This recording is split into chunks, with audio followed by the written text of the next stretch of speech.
So we're going to talk about interviewing for federal jobs, and we're going to talk about some of the probably the most common types of interviews that you will get. Um, we're going to talk about different types of interviews that you might go through, and we're going to primarily focus on behavioral based interviewing, situational interviewing, those kind of questions that you get. I'll try to cover some of the most common interview types of challenges that we all have.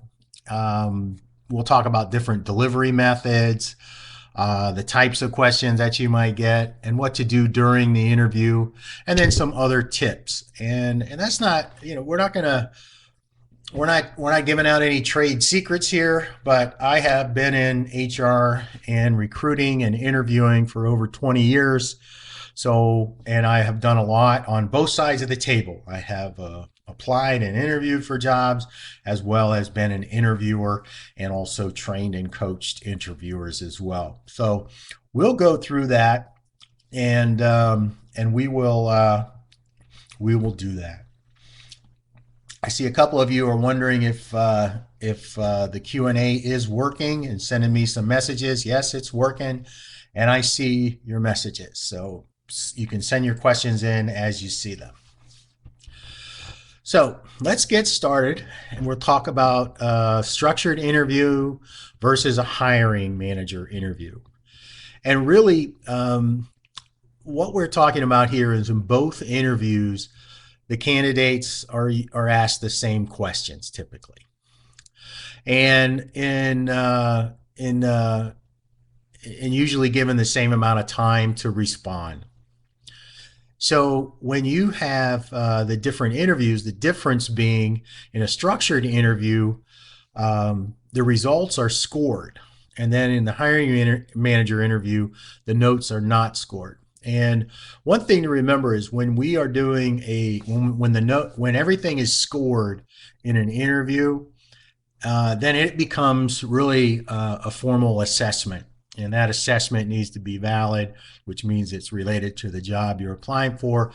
And it needs to be reliable, which means the questions need to be related to specific competencies and such. And the scoring is usually done in a structured interview by the people that are rating you, like say the interviewers.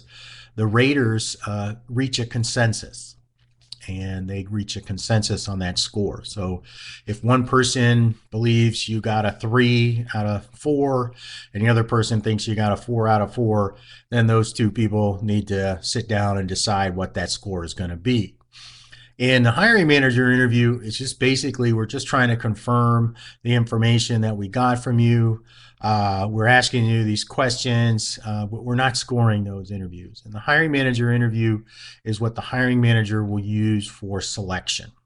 So, and typically the structured interview is used for an assessment. But as you can see, they're very similar. You might not know what type of interview you're actually going through. So let's talk about how to get covered your interview, how to make sure you have all the information you need. Prior to the interview, you want to have that job announcement. In USAjobs, you can always have access to that job announcement, okay?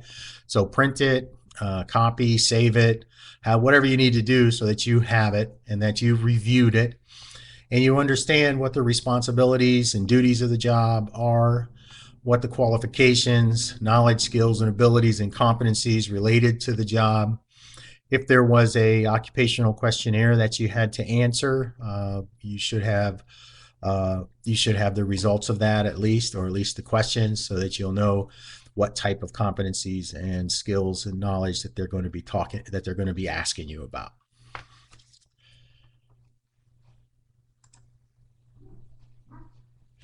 The other things, when we start talking about structured interviews, right? Structured interviews generally focus on a small number of general competencies, small number of general but critical competencies that they absolutely have to have in order to be successful for the job. So that's why in the job announcement, usually what you'll see is there's a section called how you will be evaluated. And a lot of times they'll list those competencies there and they'll say, this is what we're going to be looking at as we go through the evaluation process.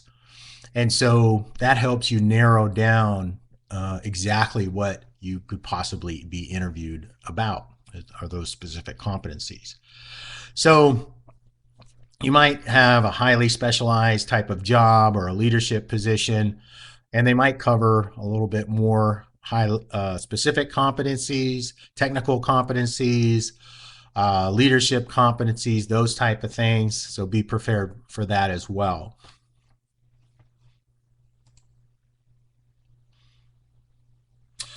Before we go on with competencies, let me just say one other thing.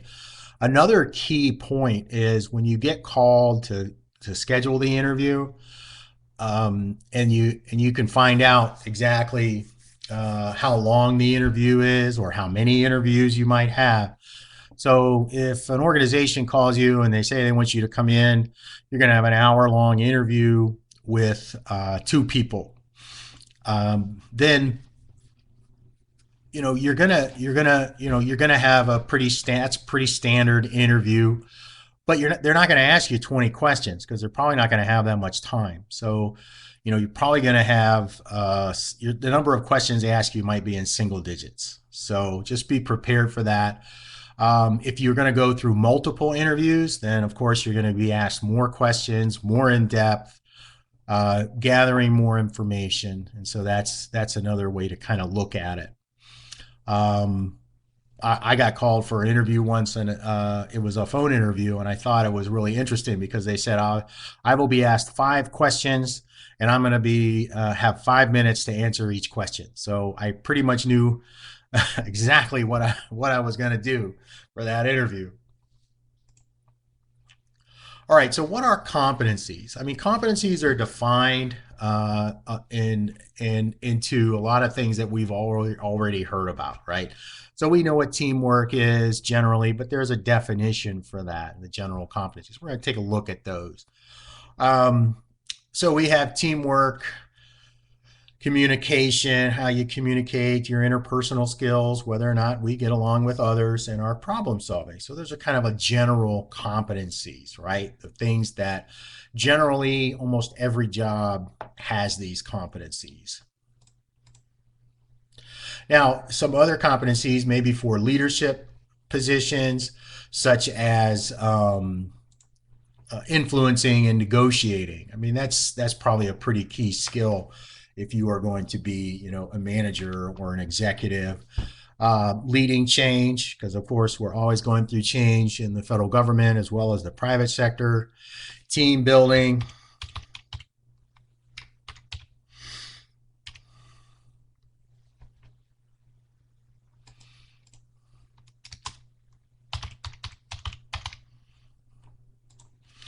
Um, all of those things are uh, are interesting as well. Sorry, I had a bit of a delay in my process here. Okay, so team building, strategic thinking. So what about technical competencies? So we start to look at, say, a budget analyst position, and we have financial competencies. We have technical competencies around, different operating systems or budget administration.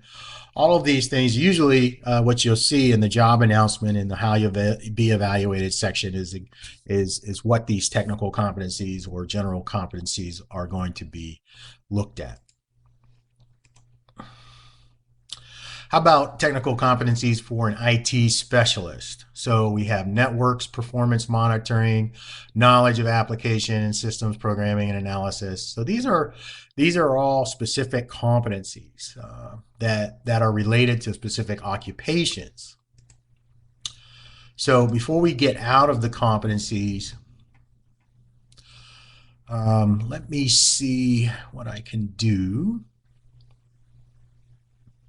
Oh, I'm going to put a link in the web links for the competency definitions.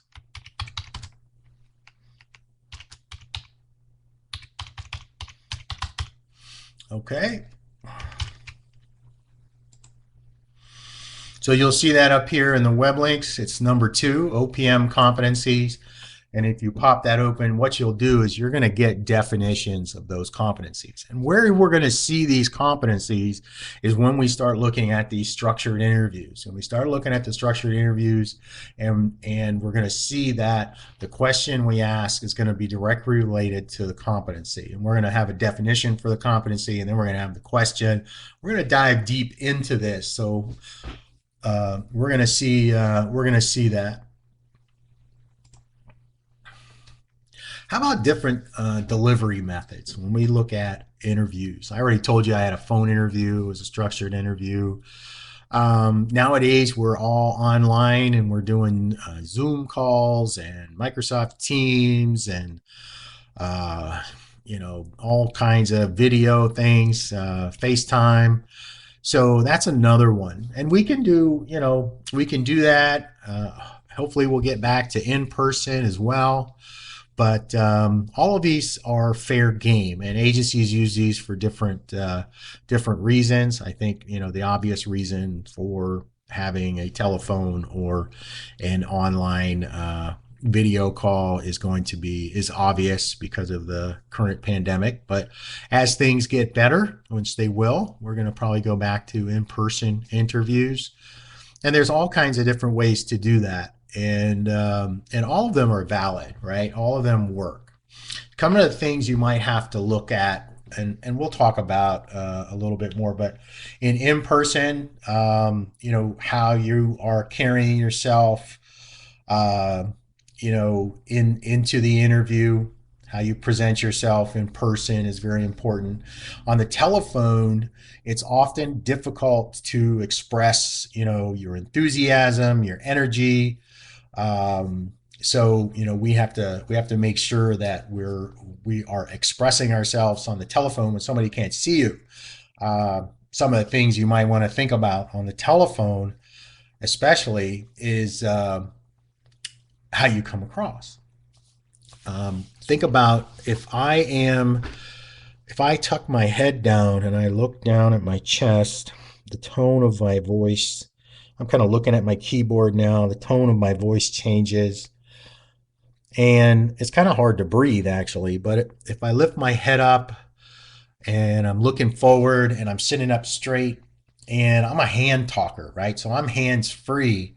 I can talk. I can try to give you a little more enthusiasm. I try to give you a little more energy rather than just kind of drone on, right? So that's how you kind of talk on the telephone. And then there's a lot of things. I think we've all experienced it with our Zooms and different types of calls. The delay.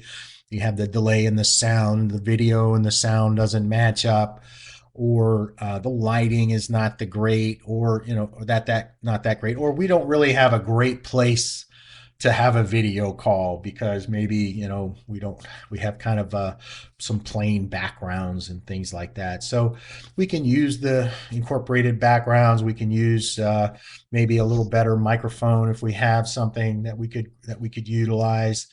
Try to make it a quiet place. Try to make it without distractions, those type of things. And we'll talk a little bit more about how to work through some other types of interviews as well, like panels and one-on-one interviews. So we can do a panel online, we can do a panel interview in person, same with a one-on-one. So everything I'm going to talk about can be done online or in person. But one of the things I want to express about interviewing is that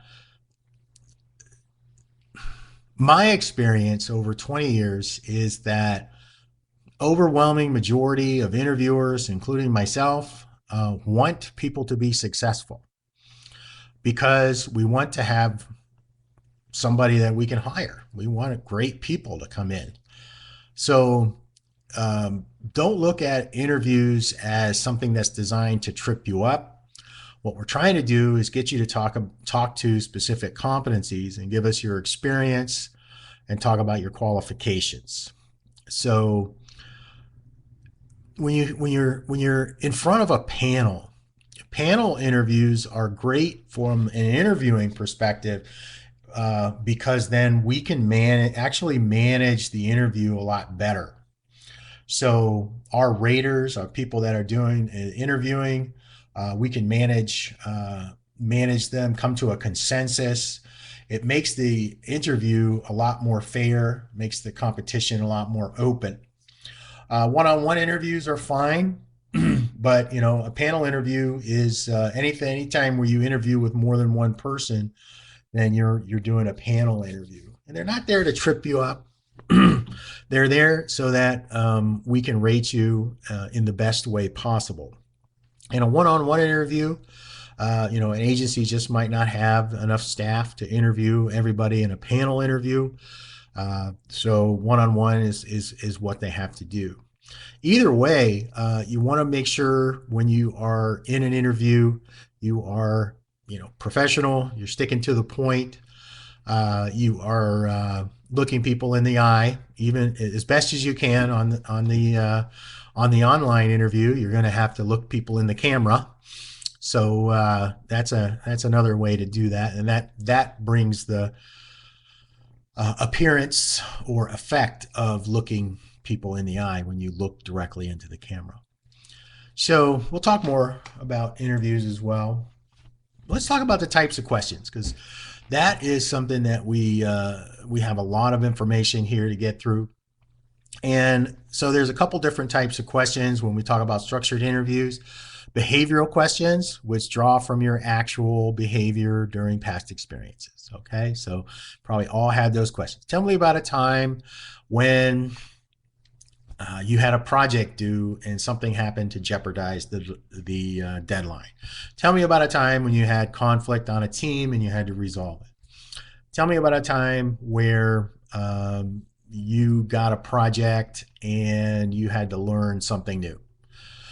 Those type of things can be asked in those, and they're always going to start that off and ask about your behavior, right? And this is really important. Now, think about this when you answer these questions, and we're going to talk to you about how to answer these questions specifically. I'm going to give you a method, okay? That's going to be really easy for you to remember. But before we get to that, focus on what you did, okay? This is really important because I've been in the interviews, and a lot of times we'll have interviewers, candidates for the job, and we'll ask them a question. Tell me about a time when you had, a project due and the deadline was apparently in jeopardy. How did you make that deadline happen? And we get an answer that starts with, well, what we had a project and we were working on the project and we did this action and we did this. These were the results. And we have to stop, and the interviewer will need to stop the candidate and say, no, we don't want to know what your team did. We want to know what you did individually on that team. So remember that. You have to talk about you. And I know a lot of times we want to be modest. We don't want to brag. We don't want to sound like, that we're just going to talk about ourselves. But in an interview, that's what we're talking about. We're talking about ourselves. So make sure when somebody says, tell me about a time when you did something, that you tell them about a time when you did something, not somebody else or not your team, right? Talk about you. In the same way with a situational or hypothetical situation. So they're going to say, well, if you were, if you had a irate customer in your office, in the lobby, and you're in front of everybody, what would you do? And so we would, go into and explain, well, this is what I would do.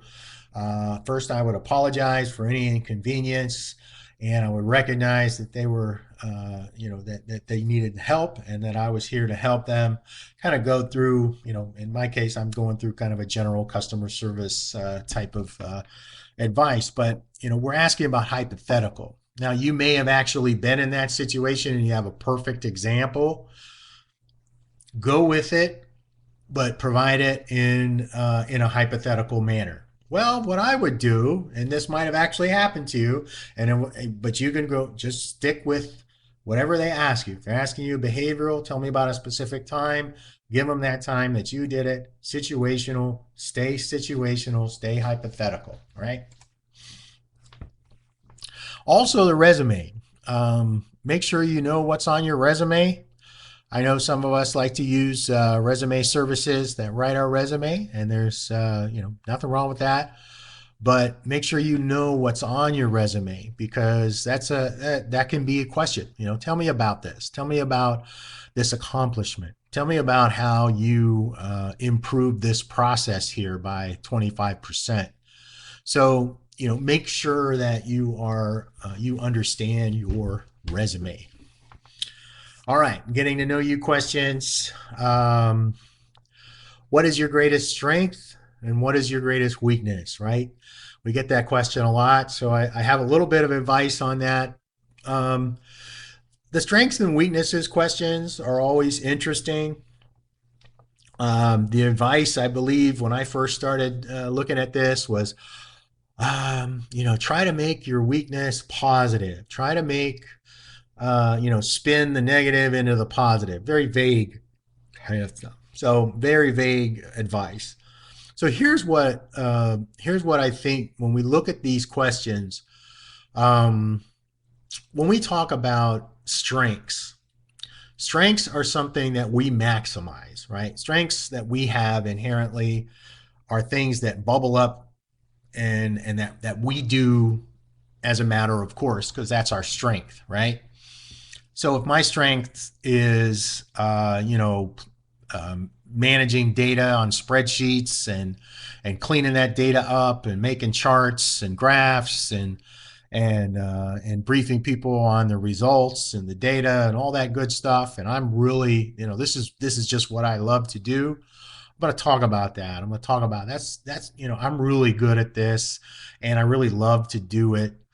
um, and this is how it's manifested itself, right? This is how I did this project, and I was able to bring it into the workplace, and this is how I did it, and this is how I learn new things, and this is all, this is how I keep on top of the technology. And I made a proposal, and we got a new tool for data analysis, and all these things that if this is your strength, you're going to be able to talk about it. So how you maximize that strength is what, when we ask what your greatest strength is, we ask, well, how does that impact your work? How does that, you want to tell them, how does that really make you stand out? Now, the weakness question, a lot of us struggle with it, and I know I did for a number of years. But then um, there was a book out, and I can't remember I can't remember the title anymore, but its premise was maximize, leverage your strengths, and manage your weaknesses, right? Because we all have weaknesses. So you know how we were talking a minute ago about data analysis and spreadsheets and all that. That's my weakness, right? So I'm not I'm not in love with spreadsheets. Okay, I'm not in love with data. I like graphs and charts, but I like somebody else to do all the background work. But that's not been my fate. I've had to go in and do a lot of this type of work. So my weakness is that I'm not really a data analysis type of person, but I manage it by seeking out training and seeking out opportunities to do this work, so that I think that I'm competent at it and I do a good job at it. I'm not an expert, but I've managed to take this weakness and manage it, right? I'm making it part of, I still have that skill set. I'm not ever going to say it's my strength, probably, because I just don't have the enthusiasm behind it, but I'm competent at it. And we all have things that we dread, or it's like, wow, this is just not really me. I don't like speaking in front of groups. Okay, how did you get over that? Well, I joined Toastmasters, and I got into a local Toastmasters group, and I started public speaking, and it's really helped me. I'll never love it, but I'm doing it great, right? So that's just an example. You can get involved and look at your weaknesses, look at your strengths, and keep them. You got to keep them job related, right? So think about that when you think about those types of questions. Strengths and weaknesses are very common questions. Um, why should I hire you? Uh, you know, that's where you have your 30-second elevator pitch. Well, I'm great with data. I'm an excellent presenter. I'm ready to, hit the ground running. I saw that this job requires being really good at budget allocations, and that's what I live for, budget allocations, right? So we've got something there as well.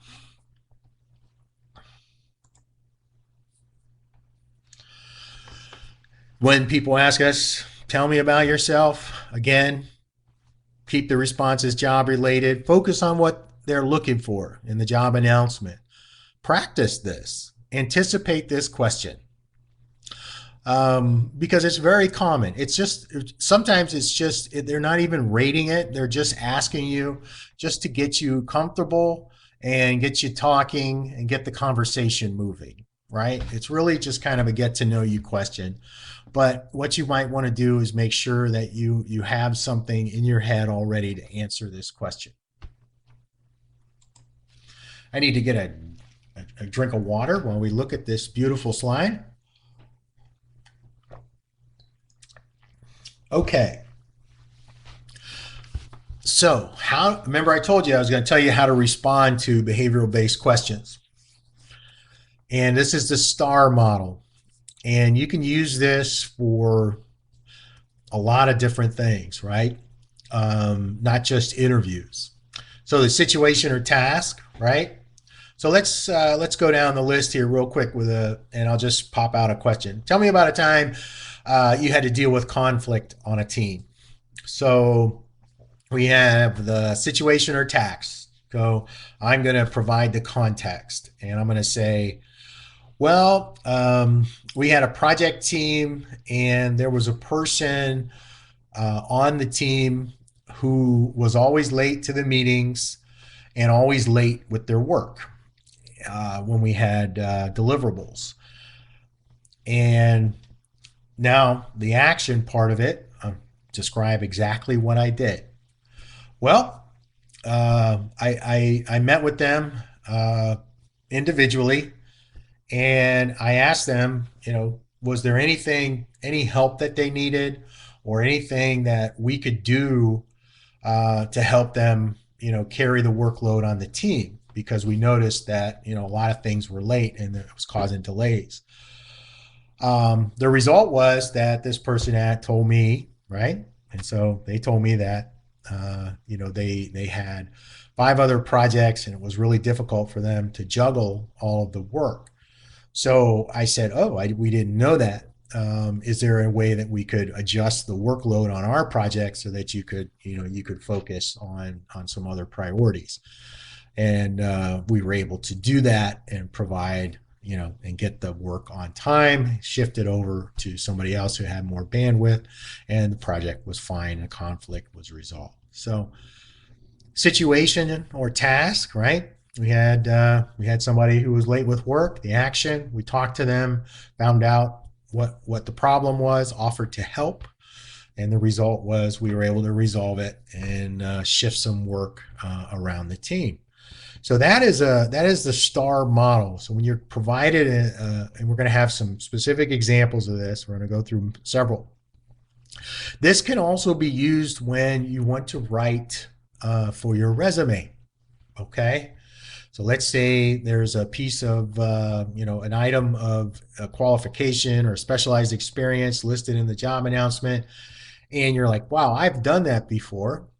Well, you can start off by just writing it out, right? Situation or task, action or result.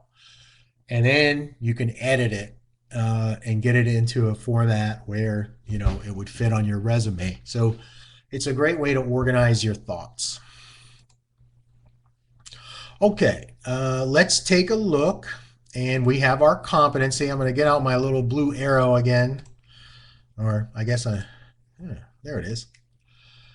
All right, so we have our competency, which is customer service, and we have our definition of customer service.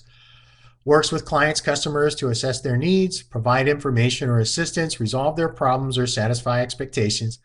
Knows about available products, services, committed to providing quality products and services, right?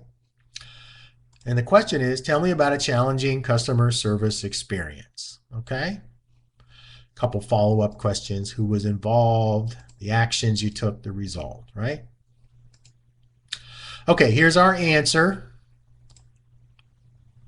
So our situation or task, we needed to translate new IT jargon to users and communicate their needs and frustration with the system to the IT staff. The lack of communication between the two groups was affecting satisfaction metrics. So the action, notice that this starts off with the word I. I convened focus groups with users and designated an IT team members to follow up on specific recommendations. Based on the feedback, I prepared and implemented a plan to improve and expand the help desk services. So very good. When we talk about what the action was, that's what you did, what I did. Result.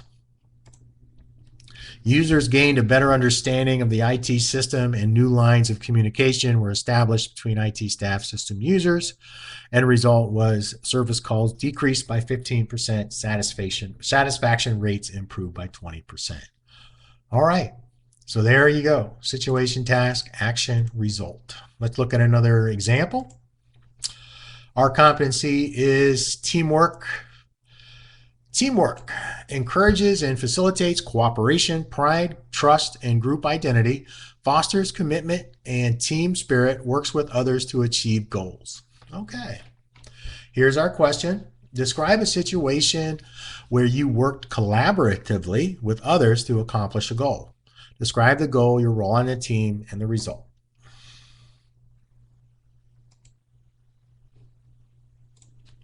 All right, I work in a benefits claim department. One of our claim teams was understaffed and claims were backing up. My team was caught up with work, so I had some extra time. I volunteered to complete several of their research projects. So of the other team, right? That was the action. Notice we said I. Result, I researched the claims for my teammates who were behind and got them caught up on that part of the work, and I completed the research during work hours, which did not impact my regular work and saved the organization from paying overtime. So this is a good example of when, a lot of times we recommend that you provide metrics, right? 15%, I saved 15% or increased something by 15% or saved $52,000 in labor savings or something, but you might not have insight into that. So you can provide examples. You don't always have to have, if you don't have the numbers, you don't have the numbers, but if you can say, if you can say, well, the impact was that not only did we get our regular work done, but the organization didn't have to pay any overtime to get caught up. Here's another competency, resilience. What is resilience? Deals effectively with pressure, remains optimistic and persistent even under adversity, and recovers quickly from setbacks. Okay. Here's our question. Tell us about a time when you worked on a project for months that just never made it to the finish line through no fault of your own. Huh. Okay. How did we handle it? How do we keep motivated?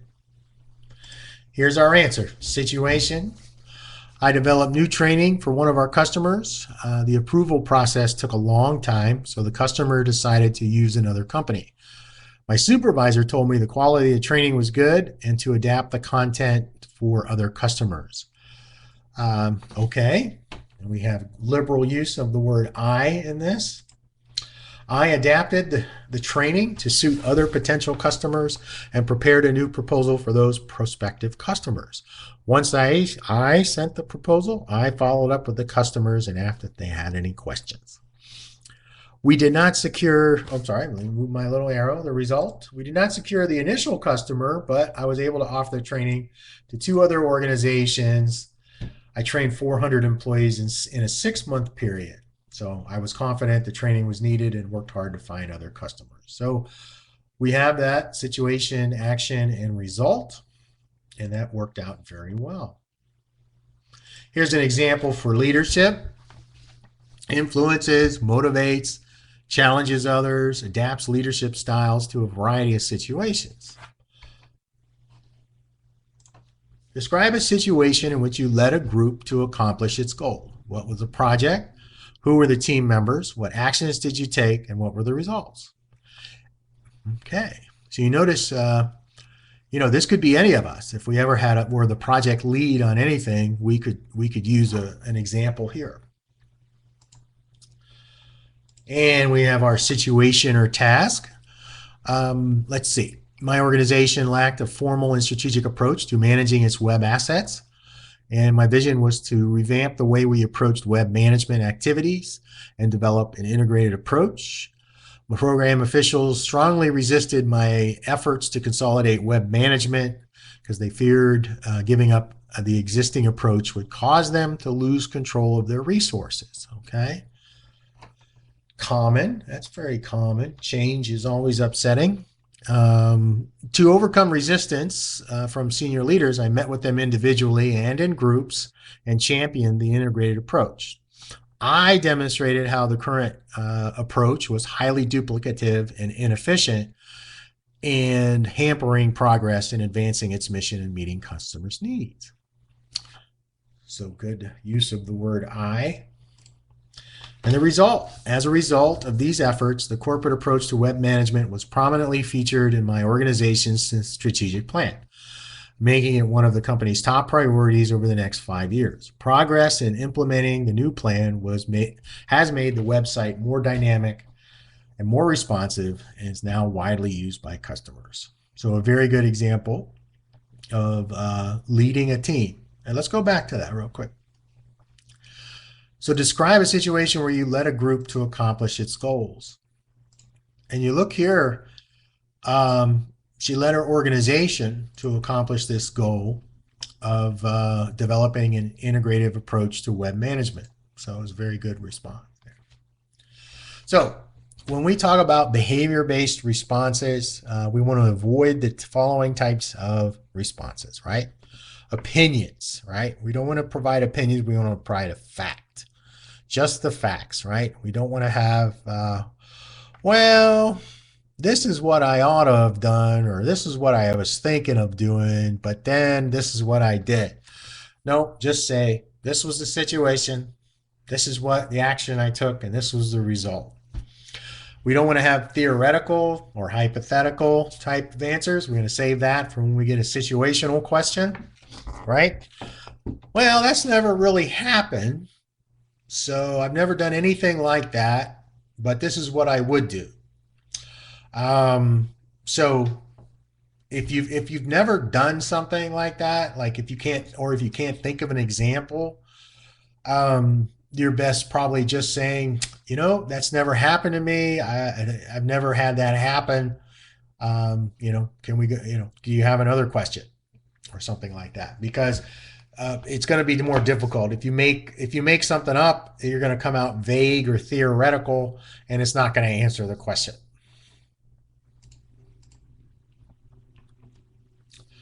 So for behavioral-based questions, we're going to use that STAR model and use our experience that demonstrate the competencies, knowledge, skills, and abilities, right? If we can quantify it, we will, but if we can't, that's fine. If we can express how well or how much we impacted the work and how well it was received, or how well how well we did, then that's how we can we don't necessarily need to quantify it, but quantifying it if we can is always a good thing. So situation-based questions present, they're going to present a scenario or situation, and they're going to ask you, how would you likely respond? And they're basically trying to find out, what your intentions would be, because that's tied to how you would actually behave. As opposed to a behavioral-based question, where they're asking you to demonstrate what you did in the past. And basically, the theory there is, or the premise is that, how you acted in the past is going to be how you act in the future. All right, here's a situation based example. It's a leadership competency, influencing and motivating, challenging others, adapts the leadership styles to a variety of situations. Okay, here's our question. Situation based. You are managing a team project. Successful completion of the project requires the team to work together, but some of your team members have insisted on working independently. This has resulted in duplication of efforts. So, what specific actions would you take? What challenges would you anticipate? So, here's our answer. Our action. I would talk to each individual to ascertain their contributions towards the project and goal. And then I would conduct weekly meetings to share information about the status of the project, highlight everybody's contribution to achieving the goal, and this would ensure all team members actively participate. I anticipate certain challenges. I expect to learn that some parts of the project are not being worked on at all, and to have some resistance when I reassign some people to different duties. I would have a team meeting to figure out where we can redirect individual efforts based on the talents and interests, and to ensure the goals of the project are being met, and that there is buy-in on the newly assigned tasks. So this is what I would do, and this is what I expect. Okay. Let's talk a little bit about what interviewers can ask, right? Basically, they're asking you about specific roles and responsibilities that you had at past or current jobs. And they're going to ask you, they can ask you whether, things about you like or dislike about your work. They're going to ask about job knowledge, job related factors, experiences, education, training, skills, accomplishments on your resume. All of these things are fair game because we're trying to determine how you work, how well you work.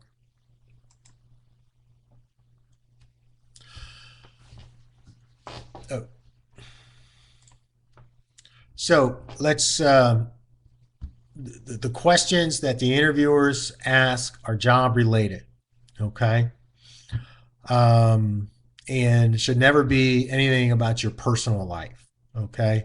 And in fact, always try to steer away from comments about, your personal life. That's always the best way. And if you ever asked anything about your personal life or anything that's non-work related, your response should be, can you explain how that's related to this job, or how that question is related to this job?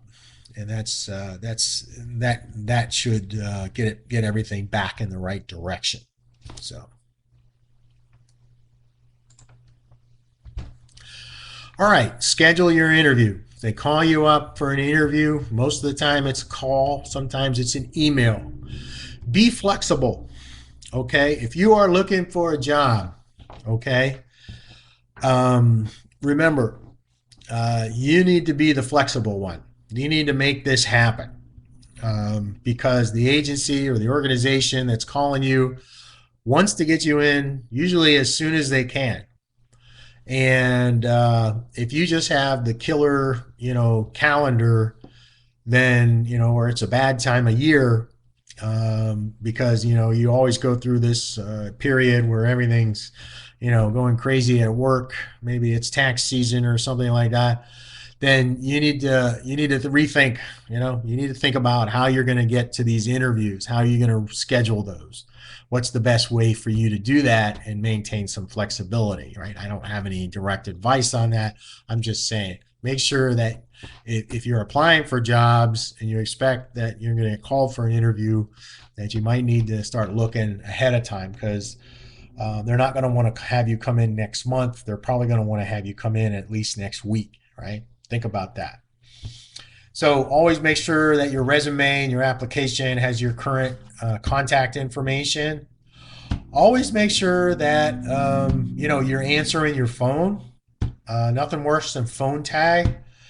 Um, so, when you are in a job search and you've got applications out, and you get that number and you don't know what it is, and I get them all the time, and I think, maybe it's spam or something like that. But if I'm looking for a job, I'm answering the phone. Okay, I can deal with the spam call, turn that off real quick and block the number. I'm good. But if it's a call for the job, I want to be there. I want to answer it. I want to make sure if they're calling for an interview, I'm going to say, yeah, let me look at my calendar. What's on your calendar? How can we do that? Let's make sure we can get this done as soon as possible. Also, when you do talk to the scheduler, make sure you have a point of contact. If that might be the scheduler, it might be somebody else. But make sure in case something happens, right? Um, you know, Traffic, other types of events can preclude you from attending an interview. But make sure you have a POC for you, point of contact that you can contact in case of a need to reschedule or an emergency. Make sure you have all the access identification requirements, location, parking information, public transit information, anything that you can think of. And make sure you ask them how much time will it take me once I hit the building to get through any security and up to the interview. So you might even ask them bluntly, what time should I arrive? There's no harm in asking that question. You can inquire about what type of interview you're going to have, panel, one-on-one, the length of an interview. Will you be meeting with the hiring official? Anything. If you need any type of accommodation to meet accessibility needs, please, notify the people that contact you if they don't ask. Getting prepared for the interview. Um, get on the agency's website and search. Try to find the organization you're going to be interviewing with. Find out what's going on. Research online. Use that Google tool. Get out there and find out what's going on with that agency in the news, if anything is out there, and also review that job announcement and understand exactly what it is they're looking for. Um, Sometimes you'll get a question, why are you interested in this job? And that question is really trying to see, how much you really considered this job before you applied. Okay. And if you've actually read the job announcement, you know anything about it. So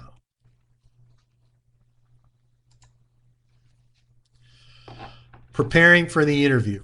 Okay. So it's always good to prepare for the interview. Review your resume, look at the job announcement, think about your accomplishments, think about those common questions, right, that you think you might get. Tell me your greatest strength, tell me your greatest weakness, tell me about a time where you had to resolve conflict. Tell me about a time where you were working on a team and you led a team. Those kind of common questions that you're going to get. Rehearse with someone.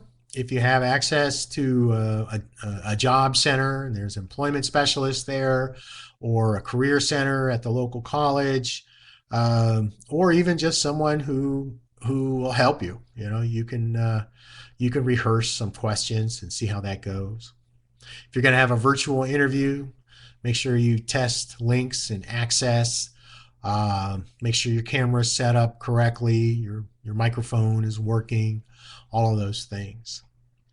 One of the things that I like to do, if possible, is I will actually, if I have to drive to a location for an interview, I will do that well ahead of time. So maybe the weekend before, I'll just take a drive out there, and then I'll just see what's around, and maybe there's a coffee shop or a McDonald's or something, and I will make sure, like if I'm coming in for an interview in the morning and I know there's going to be traffic, I'll make sure I try to get there an hour early, and I will go to the coffee shop, down the road or next door or across the street, and I will do a little last minute prep, drink some coffee, and then when I'm ready to go to the interview, go right across the street or down the road, and I'll be there right on time, the time that I wanted to be there at, 15 minutes ahead of time or whatever it is.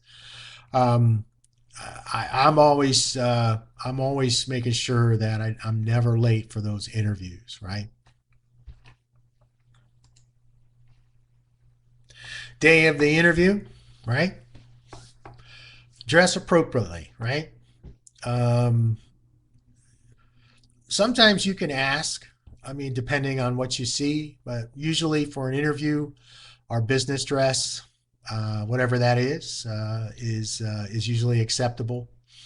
And you know, what we want to make sure is you can be, you can be overdressed and it's fine. Um, Being underdressed can be okay. Like if it's a casual environment, it can be okay. But a lot of times you don't know that until you're in the interview. You don't know what the dress code is. You don't know what the dress preference is. So we want to make sure we're acting professionally. Um, a lot of times when we're nervous, we like to joke, and that's all well and good, and it kind of sets a nice tone sometimes. But once we start joking, we can risk getting into unprofessional areas of conversation, and we never know these days. We never know, who the person is we're talking to, and what's funny to them and what's not, right? If you're going in person, consider not wearing a lot of perfume or cologne because some people are very sensitive to that, and you might be in a small conference room or office. When you're in the interview, right? Um, and online or on the phone or in person, anything, right? Listen carefully. If you don't understand a question, ask them to repeat it or ask about the part you don't understand. So, one of the questions we had earlier, one of our sample questions was, tell me about a project that just didn't make it to the finish line. And maybe you're not a sports fan or something. And you say, well, what do you mean by finish line? Oh, well, the project never came to completion. It was never completed. Oh, okay. So I understand that. Project your voice as best you can, right? Some of us have louder voices than others, but the way to project your voice, that's best is to just sit up straight and face, the people directly. Be aware of your nonverbal communication, shoulder shrugs, eyebrows, all of those things that we do sometimes unconsciously. You don't have to be, a statue and sit there and grip the chair, the handle, the arms of the chair, and just freeze, right? But just be aware, especially online. If you're doing something virtually, a lot of movement is not good. So if you're like me, I like to talk with my hands. I try to limit that when I'm in person or I'm in an interview or a virtual interview because it can be distracting. So um, look towards the camera, look into the camera as best you can if you're virtual when you're answering the questions. All right. Sometimes we forget about this. Interviewing is a two-way street. Um, Sometimes when I get the question, why should I hire you? Uh, or why do you want this job? Sometimes I want to say, well, why should I want this job? Why do I, why? Tell me why this job is great, right? So, but that wouldn't be professional, right? So, but we do want to ask those questions, right? So once they get to the point where they're saying, okay, we've completed our interview. Thank you for answering our questions. Do you have any questions for us? The best thing to do is to open up, your pad of paper or your portfolio and have some questions already written down. So there's some general questions on the slide, like what are the most challenging aspects of this position? You could ask them all kinds of things about, the position. What are the most rewarding aspects of the position? What does success look like? Um, why would I, why should I really want to have this job or something to that effect? Because then you're kind of turning it on them, not in a bad way, but you're saying, okay, sell me this job, right? Why would I want to work here, right? Especially if you haven't really been given a lot of information. Or you could ask them, what are some of the great things about working at this place, at wherever you're at. Um, so, ask them some questions, have some specific questions. And then, if you don't get a chance to ask questions, ask them anyway, right? So maybe you have a follow up email, and you say, thank you for the chance to interview. I know we were pressed for time, but I did have some questions, so they're listed below. I'd appreciate any information you could provide. Thank you very much. Best regards. Blah blah blah. Right? We get that. We get our questions asked. And when we look at the job announcement, and we're saying, well, I don't really know what they mean when they say, verified reports against source recounts or something like that. You'd say, oh, well, man, what do you mean by that? What does that entail? Regardless of the type of questions, be truthful. Um, Keep your responses to questions job related, right? And that's a rule for everything. Make sure everything that you're putting forth is job related. Be clear and concise as much as possible. Sometimes we get tongue tied. A lot of times we are uh, we can kind of lose track of where we're going, kind of like what I did just then. And what we want to do, and especially if you're being asked those behavioral based questions. So let's just say I'm on a phone interview or a virtual interview, and somebody asked me a behavioral based question. I'm going to write down the star. I'm just going to write it down. And then as I go through the question, I'm going to say, well, the situation and task was, I had a project to do. It was in jeopardy, blah, blah, blah. And I put a check mark. I said, okay, I answered that. And then I tell them what I did. I said, okay, now I got to give them my action. I give them my action. And then once I do that, I put a check mark, and then I tell them the result. And usually that keeps me on track.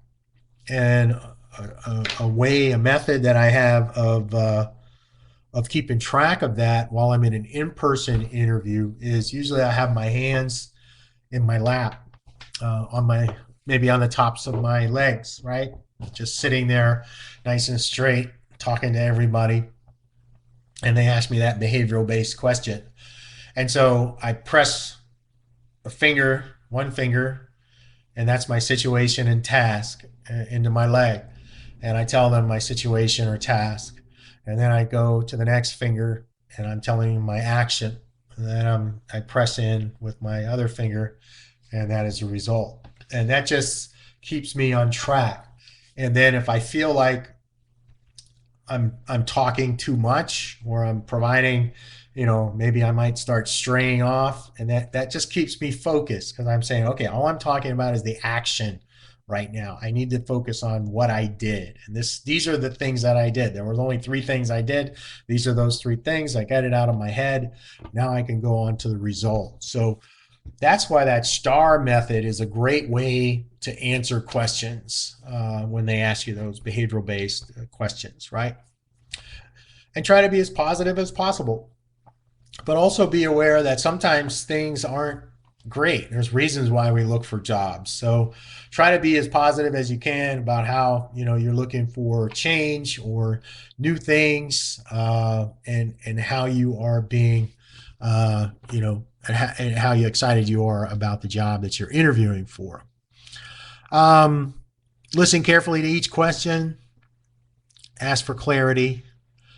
That last bullet, avoid negative comments about previous employers or coworkers. And that's always good, right? Um, But sometimes we might find ourselves in a bad working situation. So the thing about it is if you're leaving someplace and you feel like, okay, well, maybe it's just a bad place to work, focus on the aspects, right, rather than individuals, people, those type of things, and try to figure out how you're going to address that in the interview by saying, at my work, I'm not as challenged as I'd like to be, and the opportunities for development aren't exactly there. And when I look for what I really like to be doing, I don't see it in my employer. I don't see the ability to do that. I feel like I'm going to be stuck exactly where I am at. Um, and I'm trying to improve myself and move up in the organization or in my career. So try to think of ways to express why you might be leaving, or what's negative. Try to express that in a way that is going to link to the job you're applying for, and how you think that this job is going to offer you, better opportunities to do a different type of work, more type of work, develop yourself, challenge yourself, all of those things. And in the end, if you just have a really bad situation, sometimes it's okay to just say it's a bad situation. Okay, the people that interview you are grown-ups, and we've all had bad jobs. So, but try and avoid being negative about individuals, especially, and just keep it professional, and keep it focused on the different competencies that you want and different aspects of the job and responsibilities and duties that you want to embrace. All right, you can have your references ready. Usually, you can have a list of those ready. They'll ask for them when they want them, so it's not always needed. Ask for the job if this is the job that you really want. If this is something, and say, hey, I hope you pick me for this job because this sounds like the job for me. There's nothing wrong with that. Leave it on a high note. Um, you can ask to provide any samples of work or portfolios of work, if that's something they can accept. Sometimes they can't accept that.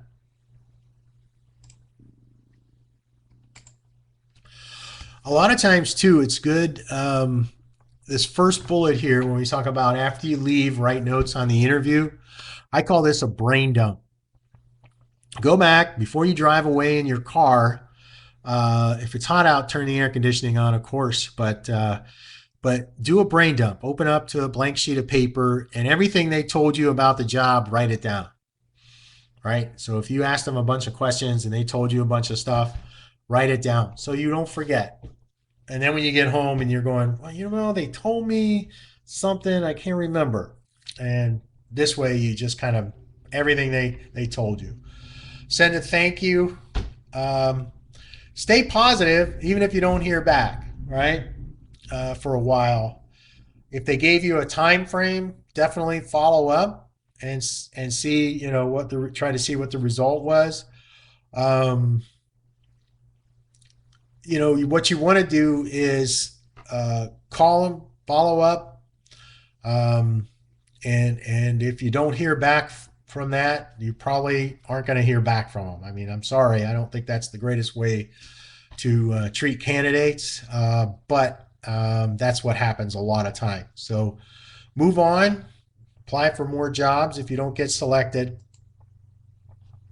If you need those slides, you can go ahead and contact us at outreach@opm.gov. We will send those slides to you. All right. I have some questions for you while I go through some questions.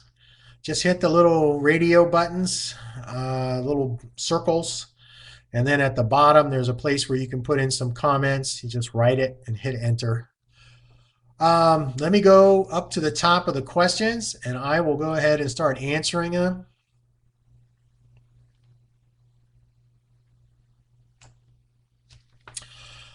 Um, Aurelio, I see your question. I need you to reword it or provide me more information. Teresa is asking me if there's a way to review a USA hire assessment test. I guess I don't think there is a way to preview it. I think the only way to go through it is to do it. Um, Sarah's asking how to address a federal government job termination during the 2 year probationary period in an interview. Well, if they ask you about that, you're going to have to be honest.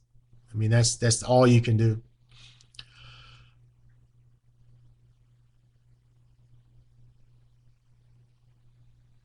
Can you ask in advance if the interview is structured or behavioral? This is from G. If so, would that affect how you prepare? I think you can. The person calling you might not know. Um, you're probably better off asking if, is this a panel interview where I'd be meeting with more than one person? Those type of things.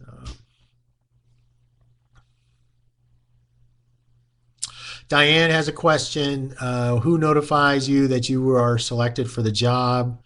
It's usually the HR in the federal government. It's usually HR. They usually reach out to you.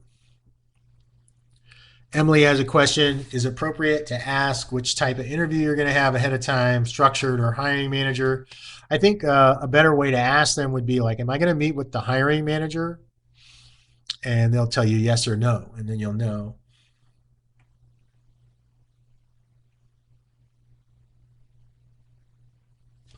Latoya had a question. She said, it's not a question, but it is a question because it's a good one. Any information on negotiating salary during the interview?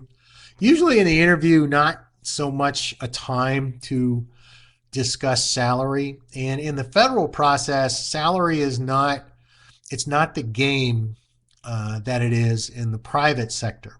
So when I worked for private companies as a recruiter, and I would talk to a candidate and I would say, hey, because the rule was whoever, you don't want to bring up salary first, right? But I always broke that rule as a recruiter and I would just ask people, it's like, what kind of salary are you looking for? And then people would say, oh, well, what's the pay range on this job? And then we kind of go back and forth and, well, what do you want and what do you need? What does the job pay? What did the all these little questions, and we go back and forth. In the federal process, it's pretty straightforward. So, how it works is usually if you are, let's say, not in the federal service, your pay will be step one of the pay scale for whatever you're applying for. So look at usually, the grade level of the job is listed in the job announcement as well as the salary range. And so, whatever grade level that is, the low salary will be posted. That's the step one. That's usually where people start. If you make more money than that, you could possibly ask, you can ask for more salary. It will have to be justified based on your current salary or your special experience, exceptional experience that you possess for the job, and then you can get a higher salary. But it's not the dance it is in the private sector. So it's usually not something that's even brought up in a federal interview.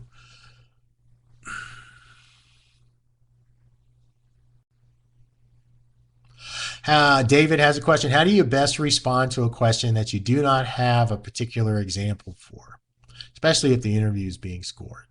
That's a good question, David. The best way to be is honest, okay?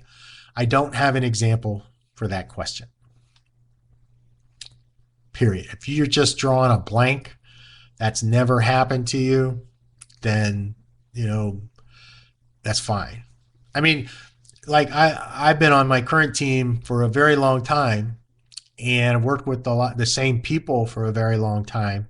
And if somebody had asked me the question, well, tell me about a time where you had conflict on your team, I would struggle with that because I haven't had any. So I would have to go way back, right? Way back. And, uh, and so I would have to decide, how would I answer that question the best way? So the best way is honestly.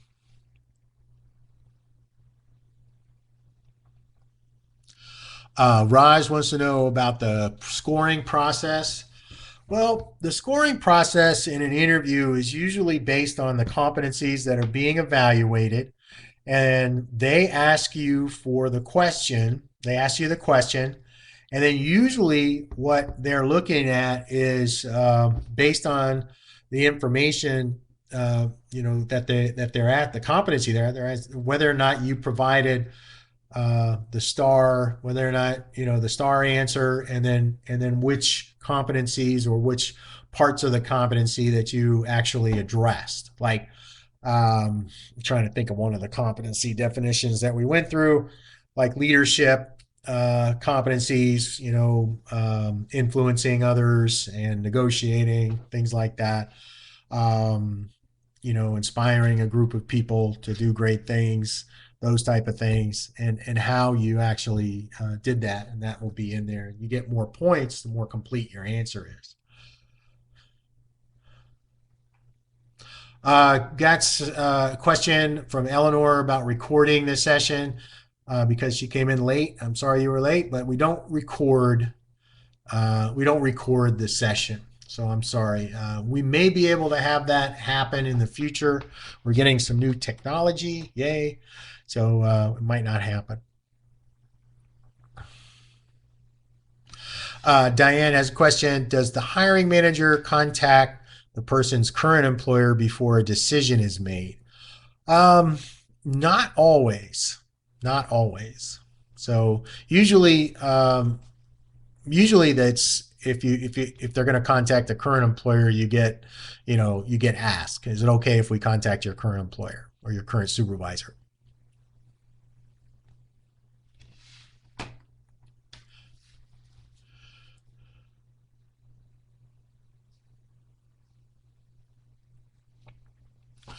Gerard has a question and asks, can you give me your estimate of the top five? Tell me about a time situations that are asked. There are many possible situations. I find it's a challenge to have all the possible stories in my head. Okay, so you don't need to have your stories in your head. You just have to know what you did related to the job at hand. Okay, so you look at your resume that you submitted for the job, and those are your accomplishments. Those are the things that you did. So you should have a pretty good handle on what those are. And you're just telling a story, but you're putting your experience into that star format. Okay.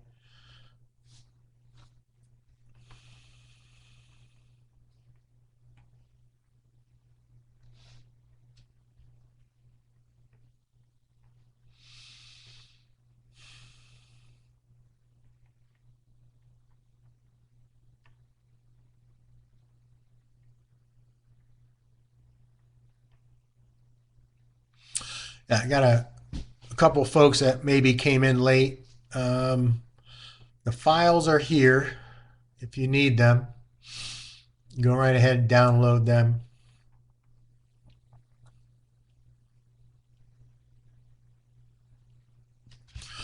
Yeah, Isabel has a question. Is there a good way to answer a question if you have no relevant experience? And I know it's kind of a repeat, but she asked me about the question that said, about not meeting a long-term deadline or meeting a deadline.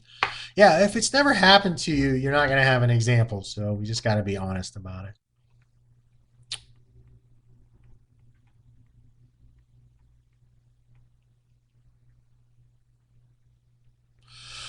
Julie has a question. Does it hurt your score in the interview if you ask if you have answered the question? No. And in fact, that is a good if you feel like maybe you haven't addressed everything, you can go ahead and you can say, "Did I answer your question?" You might not want to do that for every question, but you know, use your best judgment.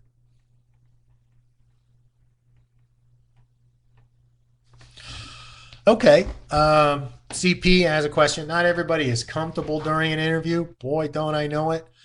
Would you recommend to ask interview questions to be shared so the person can prep? That's usually not a practice. I don't really see agencies usually don't want to have those questions public and they're not going to share them unless they're asking people to. And I have had kind of questions like that, behavioral based questions sent to me as part of the assessment. And I just, kind of wrote out a little narrative. But your point about people not being comfortable in the interview, that is something else. Being a little bit nervous in an interview is okay because when you're nervous about something, that means you're taking it seriously, right? It's important to you, okay, and that's fine. And you can call it out, say, excuse me, I'm a little bit nervous. I'm really excited about being able to interview for this position. So I'm going to try to do my best, right? And a lot of times they're going to say, no problem, take care. Do you want some water, something like that? All those things. But, just acknowledging it and it is also a way to help kind of calm you down a little bit.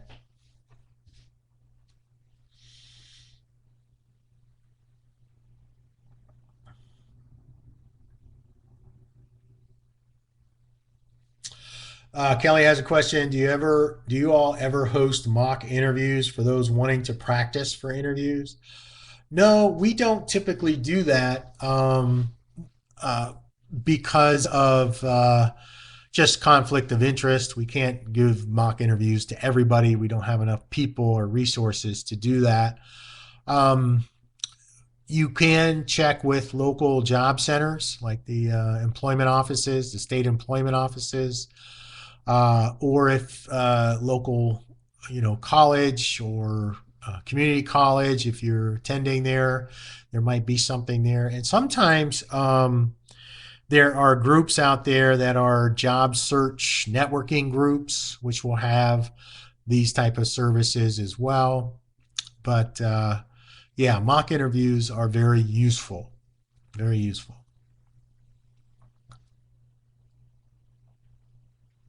Teresa has a question. If it's a virtual interview, is it better to have a solid background or it really doesn't matter? Okay. I'm going to give you what I call my grandmother's advice, and it is just have a neat, clean background. Avoid, okay, that was my grandmother. She was, everything had to be neat and clean. And if it was neat and clean, she was impressed. Just try to have a good, not too busy background. I wouldn't stress about it. We're all kind of attuned to what's going on, and it's fine if you use one of the ones in your system like Zoom or something like that. If you just want to have a plain background or even a green screen or a white background or a blurred one, you can do that. It's fine. Just keep it neat and clean and not too busy, and you'll be fine.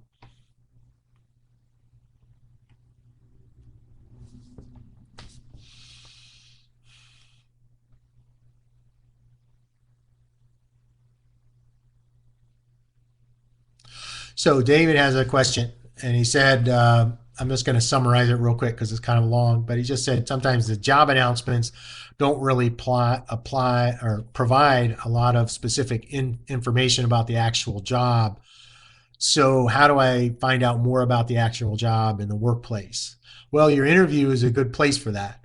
So, if you're looking at a job, it looks like to be in your career field, you should know what these jobs entail, right?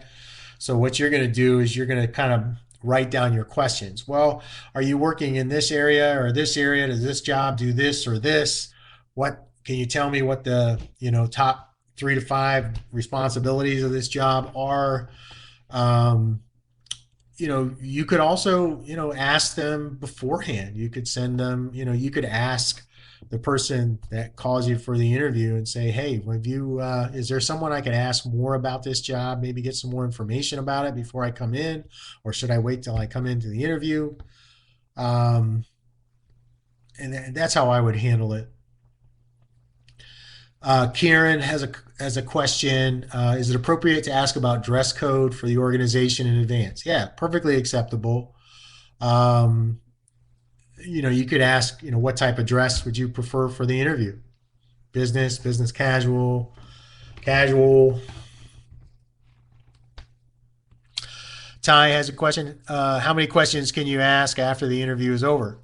That all depends on the time allotted. Okay. Um, when you're talking about, I mean, if you were scheduled for an hour and there's 20 minutes left, then you can ask as many questions as you can in 20 minutes. So Mia has a question. Are government interviews different than any other behavioral interviews? Yeah, we are working on just some basic structured interviews, behavioral based interviews, those type of interviews. Um, and yeah, Mia also has another point on like jobs like the FBI. They might have different types of interviews. Yes, yes, yes. So different types. Like I believe the FBI will tell you what the process is. Same with other agencies like the CIA or something, or the Foreign Service. That's a pretty famous process. It takes a long time. It's very intense. And Presidential Management Fellowship Program. They have a lot of information about what their process is like.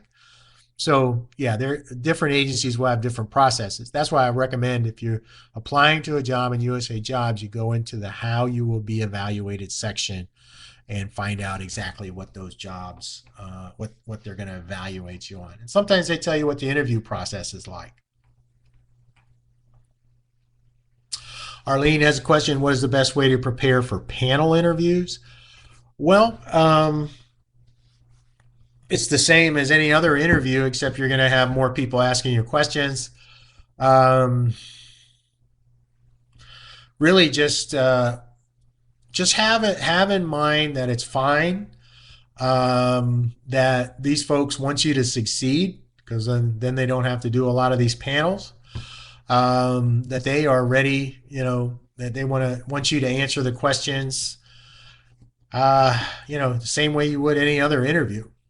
If you are nervous in front of panel interviews, there's different things people recommend to stop you from being nervous. My recommendation is to understand, what you're talking about. So you're more comfortable when you're using your experiences and you understand how they relate to the job. So the more that you can make those connections in your mind, how your experiences relate to the job at hand, the more confident you're going to be in your answers.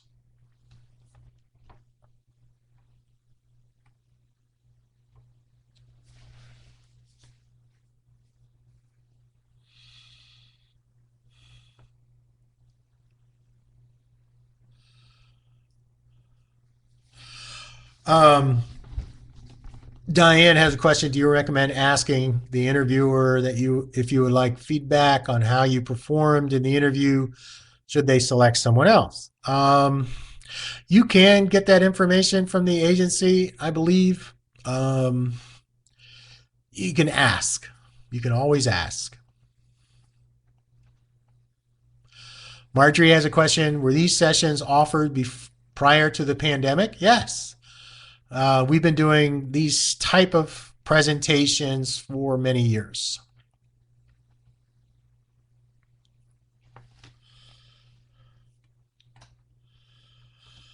Deandra has a question. How do you handle questionnaire interviews? So I guess, and stop me if I'm wrong, but how do you handle those? Somebody sends you, you have the occupational questionnaire. Um, use those. Just answer those honestly, the best you can. If somebody sends you a situational or behavioral type question, In writing, in a questionnaire form, you would just do the exact same thing: situation, task, action, result, and you'll be able to do that. Uh, John is asking, what are the OPM competencies and how can it help me? I had that up in the web links uh, before, and I only got another minute or so. Let me find that.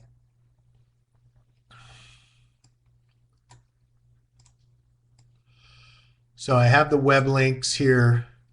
The OPM competency. So if you look on a job announcement and you see the competencies, it's either going to be under the responsibilities section, requirements section, or the how you would be evaluated section.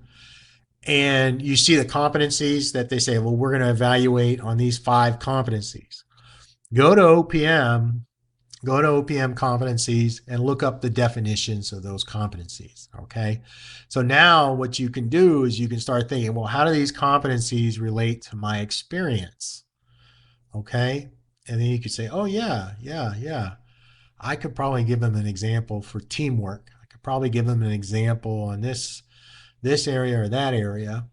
Um, you don't have to think of specific examples, but if you start to understand the competencies as how they relate to your experience, then you'll start to, and we all have to deal with competencies. We get performance reviews, those are usually competency based. So take a look at those performance reviews, right? Sometimes those competencies are right there.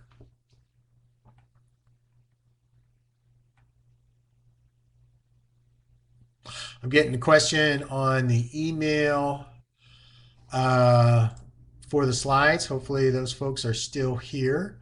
Let me put a quick note out, and I will say,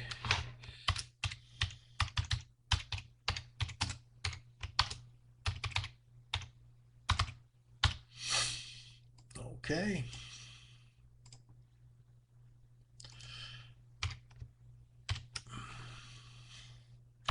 I got a misspelling there. Let me get that corrected. You make sure the link is there.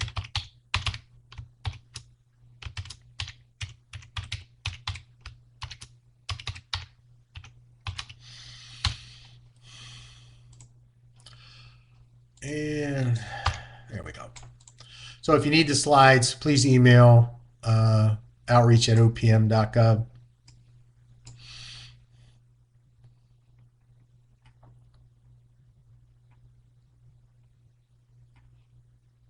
TJ has a good question. I know I'm a little bit over time, but there's still a lot of people here. So let me just answer this question. What's the biggest difference between federal and private interviews? I don't think there's a lot of difference. I just don't. I think in the federal interview, what we're trying to do is just give you some tips on how we will conduct interviews, and usually it's a structured interview in some way, at least part of the process.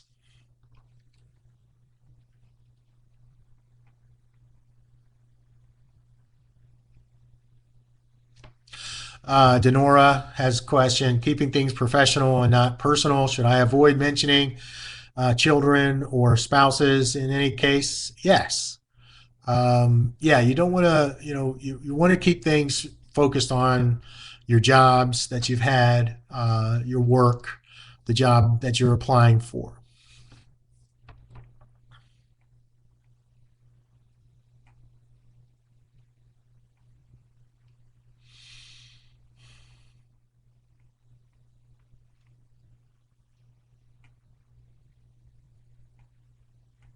All right. All right. I think that's all the time I have today. So I do want to thank you for your time. Thank you for sticking with us. And I hope this was helpful to you. And please, check out USA Jobs online there in the events section, and we'll have more sessions coming open. And if we can help you with that and get into those sessions, we're welcome. It'd be great to see you there as well. But right now, I'm going to go ahead and end the session. And I want to thank you for your time. Thank you for all the awesome questions. If I didn't get to your question, I apologize. There was a lot of you and only one of me. All right. Thank you so much and have a great, great evening.